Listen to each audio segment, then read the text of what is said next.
Assalamualaikum warahmatullahi wabarakatuh.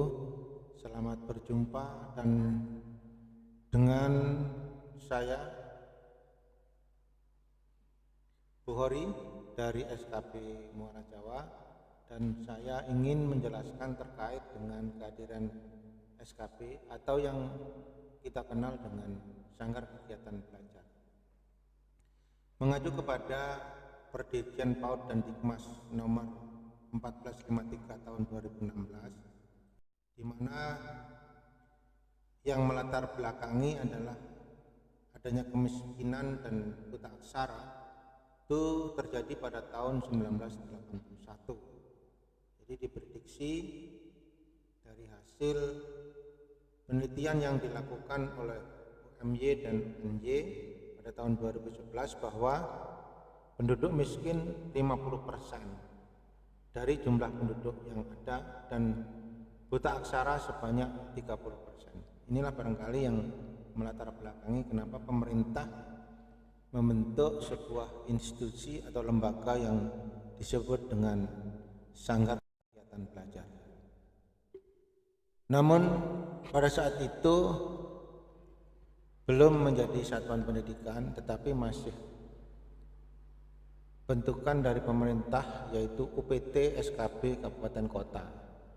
Tadi sudah saya jelaskan bahwa tujuan utamanya adalah melakukan koordinasi secara nasional, kemudian sinkronisasi dan pengembangan pembelajaran program Dikluspora, terutama program pemberantasan buta aksara dari kemiskinan yang 31% dan buta aksara sebanyak 15% tadi.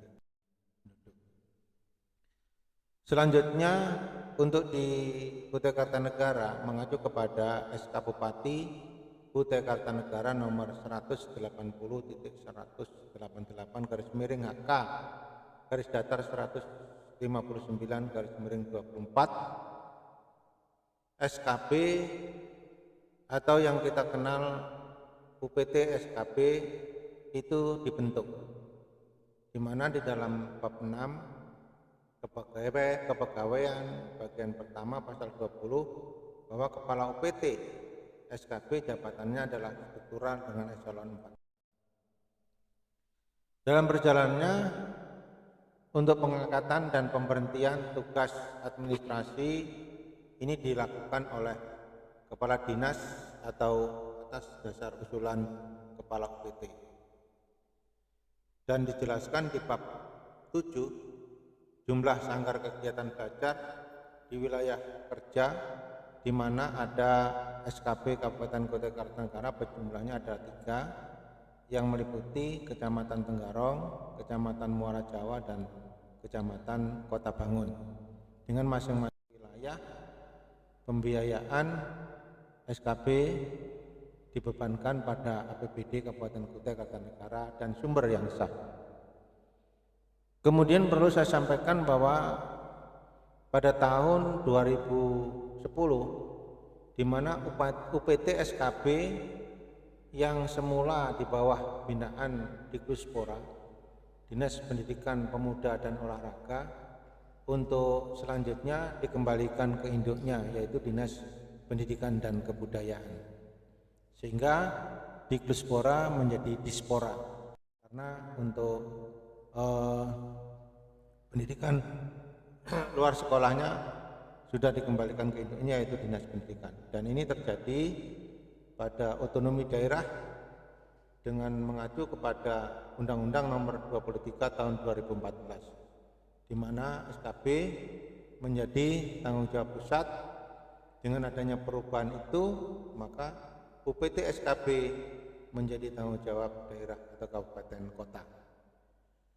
Untuk status SKB itu menjadi UPT SKB Dinas Pendidikan Kabupaten Kota, sementara tupoksi yang harus dilakukan adalah melaksanakan program percontohan. Akan tetapi kondisi SKB di Kabupaten Kota sebagian besar di mana belum menunjukkan kemajuan. Statusnya masih UPT, belum satuan pendidikan. Tupoksi SKB masih banyak bersinggungan dengan bidang. Banyak SKP yang tidak mampu menjadi lembaga percontohan. Maksudnya itu begini Bapak Ibu ya. Kalau misalkan SKP itu mempunyai program, tetapi bidang PNF dan PNF itu juga memiliki program yang sama, sehingga ketika ada kucuran dana yang ada bukan kepada SKP tetapi hanya ke bidang. Inilah menjadi masalah tersendiri sehingga SKP tidak bisa mampu dan berkembang. Dalam pasal 1 disebutkan bahwa di mana ayat 1 SKP adalah unit pelaksana teknis daerah kabupaten kota, dan ayat 2 UPT unsur pelaksana tugas teknis pada dikdik kabupaten kota. SPNF adalah kelompok layanan pendidikan penyelenggaraan program pendidikan non formal. Sementara di pasal 2, pemerintah kabupaten kota dapat mengalihfungsikan SKP menjadi satuan pendidikan non formal berdasarkan usulan Kepala Dinas Pendidikan, dan alih fungsi SKP menjadi satuan pendidikan non formal pada ayat 1 dengan ketentuan di mana SKP tetap digunakan sebagai nomenklatur. Yang kedua, tugas SKP diubah menjadi tugas satuan pendidikan non formal. Kepala SKP menjadi jabatan fungsional, SKP dikasih tugas tambahan sebagai kepala. Dan yang terakhir adalah kepala urusan tata usaha dirubah menjadi kepala urusan tata usaha. Untuk di Kutai Kartanegara, berdasarkan Perbub Kabupaten Kutai Kartanegara nomor 109 tahun 2016, di mana alih fungsi unit pelaksana teknis Sanggar Kegiatan Belajar menjadi satuan pendidikan non formal SKP pada Dinas Pendidikan dan Kebudayaan Kabupaten Kutai Kartanegara. Peraturan Bupati Kutai Kartanegara nomor 15 tahun 2018 tentang Satuan Pendidikan Non Formal SKP pada Dinas Pendidikan dan Kebudayaan termuat di dalam dalam bab 3, kedudukan tugas pokok dan fungsi SKP adalah bagian kedua, tugas dan fungsi. Satuan Pendidikan Non Formal SKP sebagai satuan pendidikan jenis memiliki tugas untuk menyelenggarakan program, memberikan bantuan teknis dan pengabdian kepada masyarakat bidang PAUD dan Dikmas.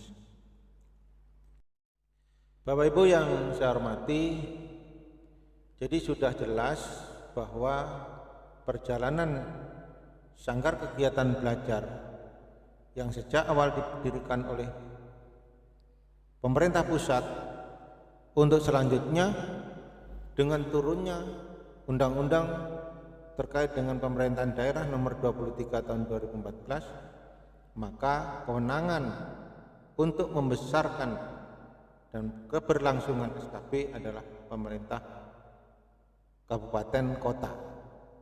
Dan dipandang perlu, ternyata perkembangan SKP atau UPT Sanggar Kegiatan Belajar itu masih ada hal-hal yang mengalami kebuntuan, sehingga pemerintah mengeluarkan regulasi dengan jelasnya adalah Permendikbud nomor 16 tahun 2016, nomor 4 tahun 2016 saya, terkait dengan alih fungsi UPT SKP menjadi Satuan Pendidikan Sanggar Kegiatan Belajar.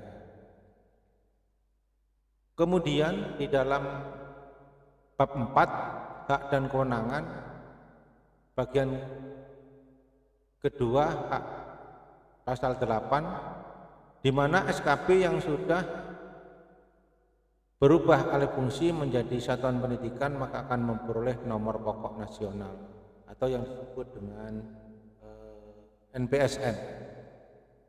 Yang selanjutnya adalah memperoleh akreditasi, di mana maksudnya karena statusnya sebagai satuan pendidikan, maka Satuan Pendidikan Non Formal Sanggar Kegiatan Belajar hukumnya wajib untuk diakreditasi. Yang C adalah memperoleh pembiayaan operasional dan pembiayaan program dari pemerintah daerah. Nah, ini yang menjadi kendala tersendiri Bapak Ibu. Kita tahu bersama bahwa sejak keberadaan satuan pendidikan non formal Sanggar Kegiatan Belajar belum pernah dan secara terang-terangan memberikan biaya atau pembiayaan terkait dengan biaya program. Kalau biaya operasional memang iya, tapi jumlahnya tidak signifikan gitu ya. Artinya hanya cukup untuk membayar listrik, air, dan internet. Jumlahnya cukup besar sih, 1 tahun sebesar 1.700.000 gitu ya. Jadi memang kalau dibandingkan dengan keberadaan SKB yang ada di daerah Jawa, terutama yang pernah saya lihat sendiri di daerah Ungaran, itu nilainya juga 1,7 Bapak Ibu ya. Tetapi di sana 1,7 itu adalah M, karena untuk program. Jadi hampir pembelajaran untuk kesetaraan itu titik beratkan kepada vokasi.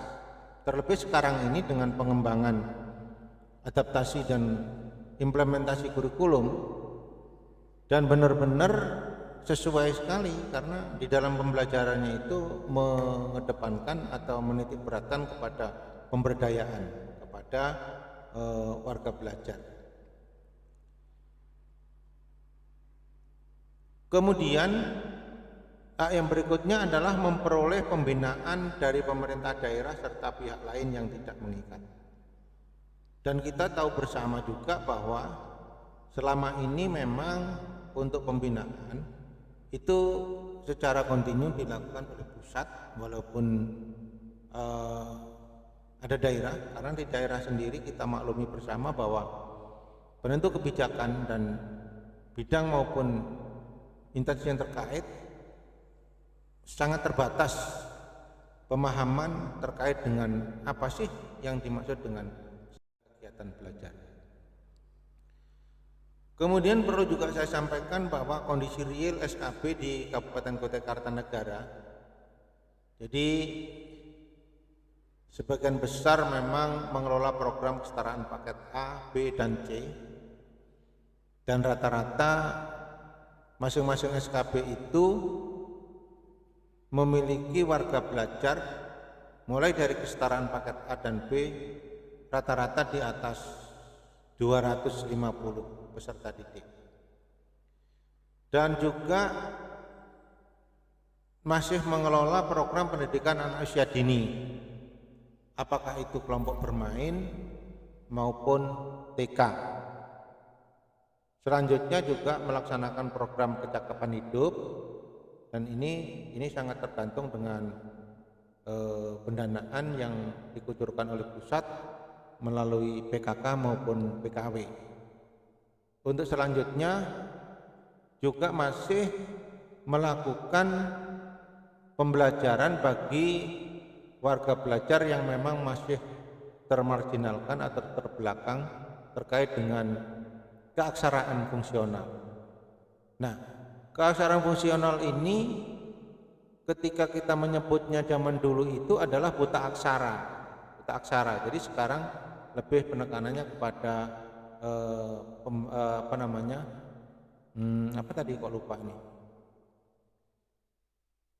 keaksaraan fungsional gitu ya. Untuk selanjutnya kondisi real yang ada, kemudian kurangnya tenaga pendidik, tutor, pamong belajar. Kalau bisa boleh saya sampaikan dan kita prediksi bahwa hampir semua SKB yang ada di Kota Kartanegara ini tercatat bahwa di Kota Bangun hanya ada 2 pamong belajar yang notabene pamong belajar itu 1, kepalanya 1. Kemudian di SKB Muara Jawa ada pamong belajar itu 3, tapi yang 1 kepala sekolahnya atau kepala satuannya. Untuk sementara di SKB Tenggarong nihil, tidak memiliki pamong belajar, dan sebagian besar SKB yang ada di Kota Kartanegara ini diperkuat oleh yang disebut dengan tutor.